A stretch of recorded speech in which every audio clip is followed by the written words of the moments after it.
Hello and welcome to Middle East Matters. I'm Richelle Harrison Plesse. Thanks for joining us. Coming up on this week's programme.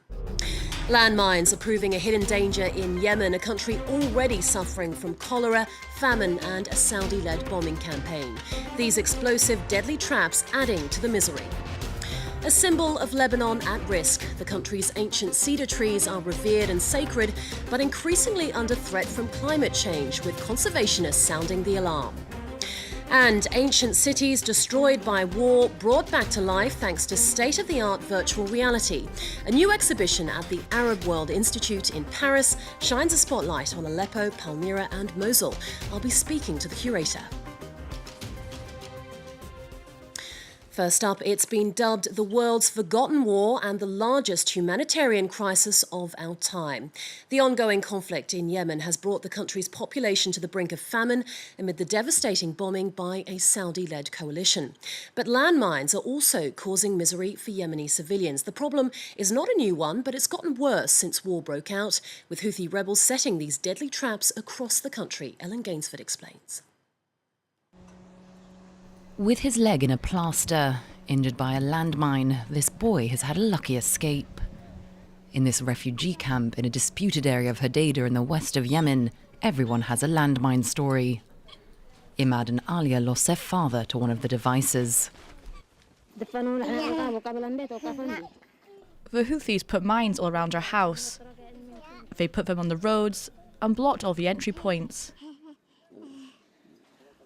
My husband was on his way to the market when one went off. As well as landmines, residents also have to contend with bombing by the Saudi-led coalition, famine and cholera. Yemen's mine problem goes back to the 1960s, and since the current civil war broke out, it's getting worse. According to the Washington Institute, Houthi rebels have laid around 500,000 banned anti-personnel mines across the country since 2015. The Houthis have been sowing mines in areas abandoned by President Hadi's troops, including Aden, Taiz, Marib and Hodeidah. For displaced people, this makes a journey home fraught with danger. The Houthis put mines everywhere. They blew everything up. They followed us and we fled to Al Jabaliyah and then to Al Wara. We were fleeing the mines. There isn't one road around our house that isn't mined.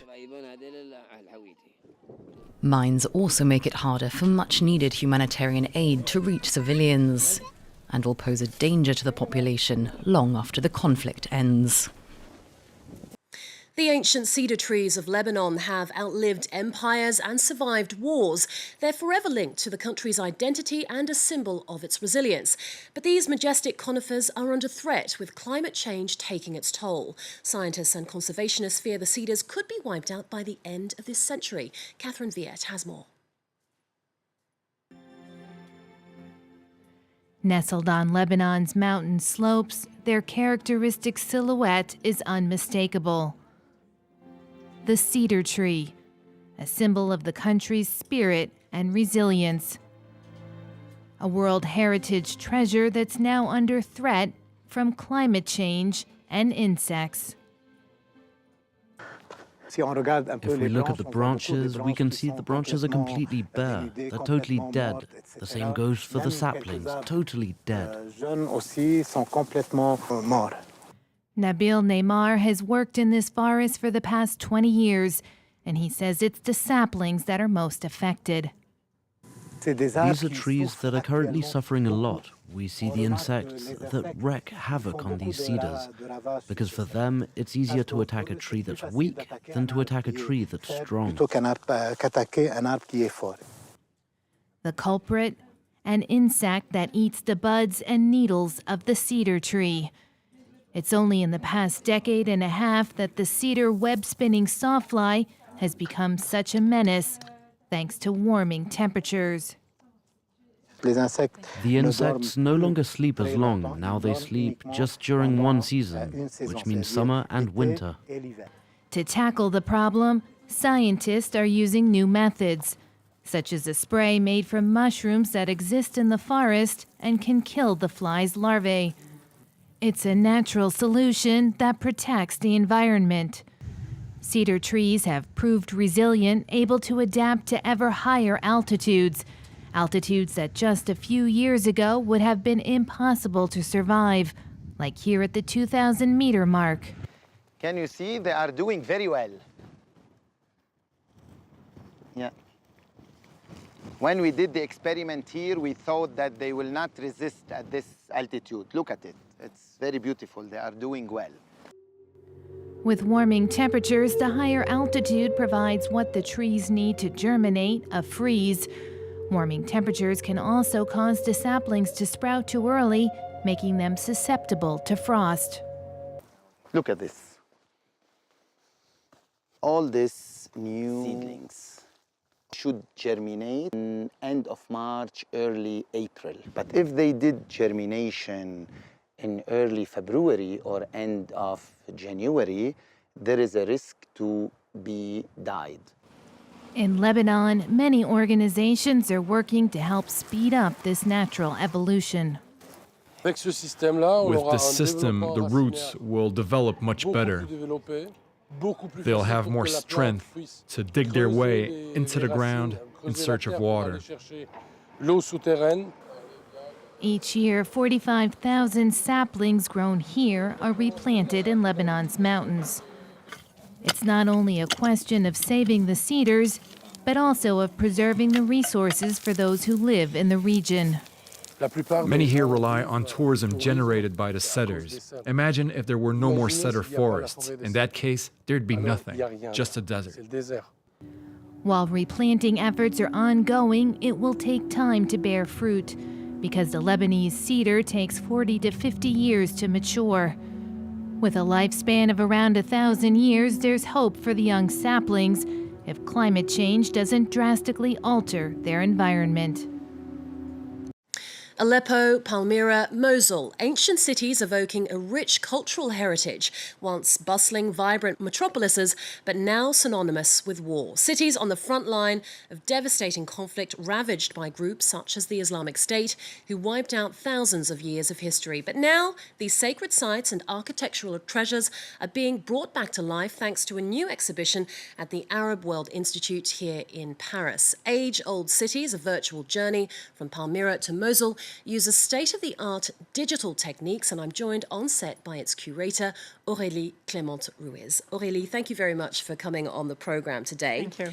The exhibition is essentially a virtual reality tour. What more can you tell us about how the expo is going to take people on a journey to these ancient cities?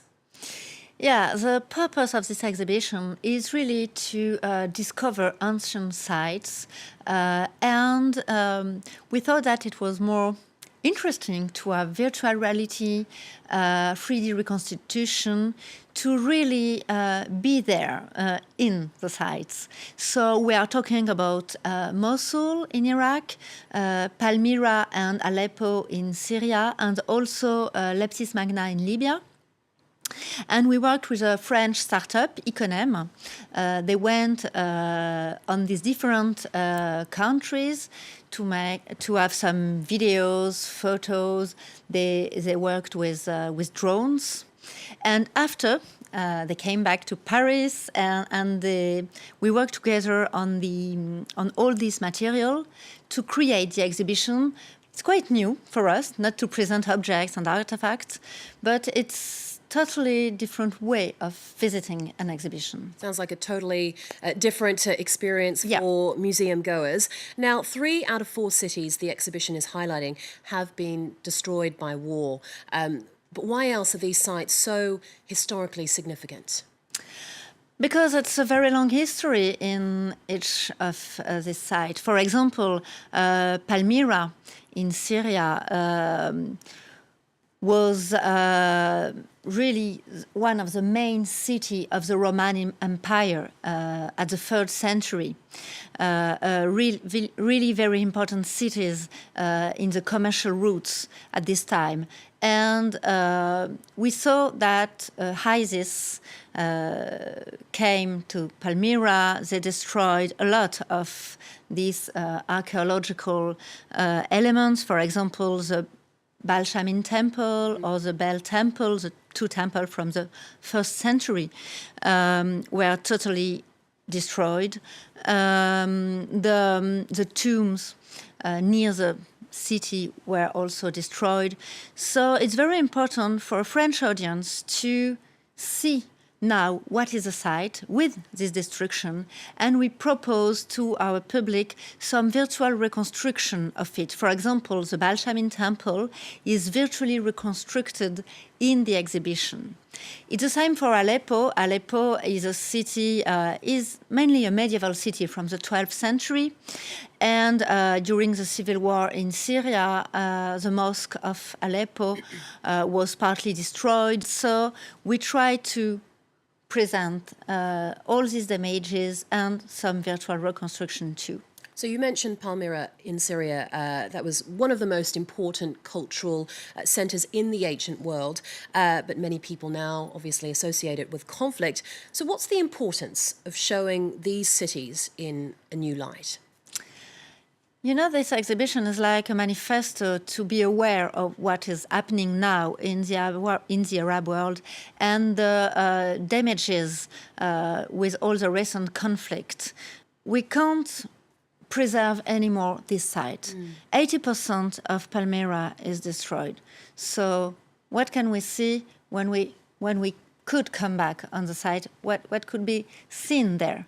It's a real question, and a lot of organizations and even the Syrian government are now thinking of what could be done there to preserve what is still there and what could be done for a potential reconstruction of the site. Aurélie Clemente-Ruiz, thank you once again for your time today. Age-Old Cities, a virtual journey from Palmyra to Mosul, opens this week at the Arab World Institute in Paris and runs until the 10th of February. Well, that brings us to the end of the show. See you next week, but in the meantime, connect with us on social media. Stay tuned to France 24. Lots more news coming up after this.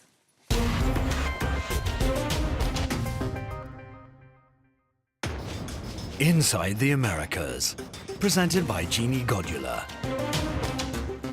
From North America to the southern tip of Patagonia, join us for a look at the latest political, economic, cultural and social news from the Americas.